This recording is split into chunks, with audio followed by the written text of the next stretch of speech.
I'm Tony Ellsworth from Ellsworth Bicycles, and I want to talk to you a little bit about our Ellsworth wheels. I've been asked since we introduced the wheels, Tony, why wheels? Why are you making wheels?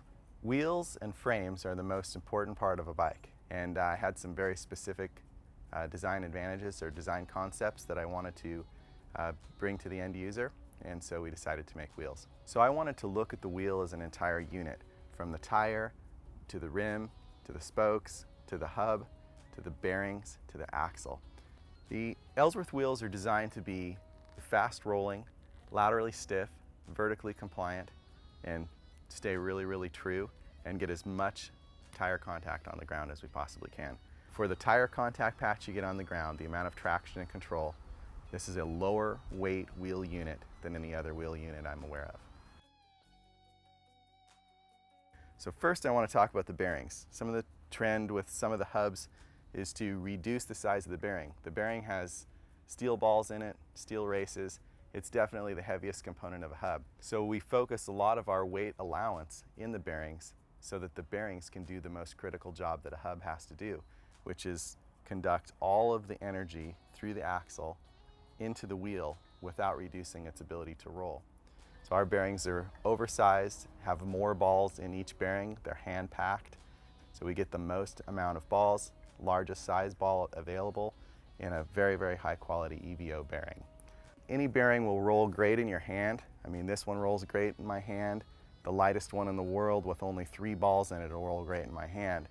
But when you put a 200-pound rider and all his gear on it and start bouncing it down the trail at high speed, getting laterally jolted by rocks and ledges, that bearing that only had 3 balls in it, very, very light hub, is not going to roll very well. There's really no way to measure that performance other than to feel it, and it is a difference you can feel in an Ellsworth wheel, how fast it rolls.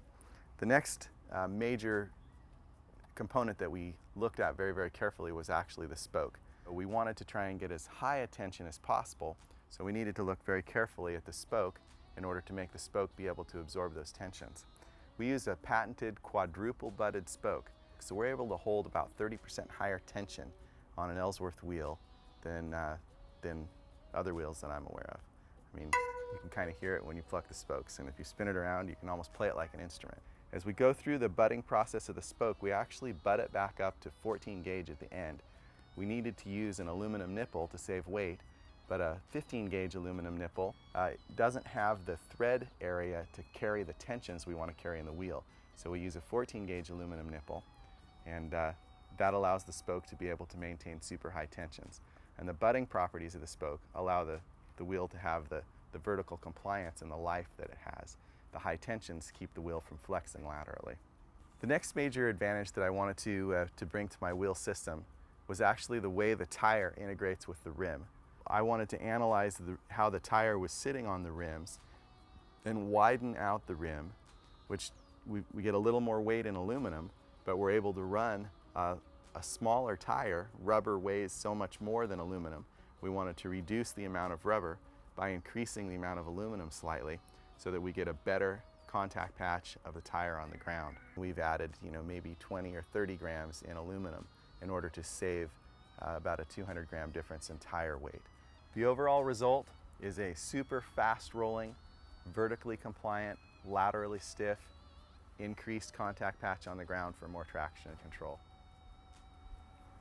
We're real proud of all the technological advancements, but we're also super proud of the fact that these wheels are handcrafted by craftsmen who care about and have a lot of pride in the wheel that they build. It all starts in a Buddhist temple in the mountainsides in Taiwan, where people come to pay homage to the Buddhist god who is responsible for bringing Buddhism to Taiwan from India. When the crowds dissipate and people aren't paying homage, they use those facilities to handcraft Ellsworth wheels.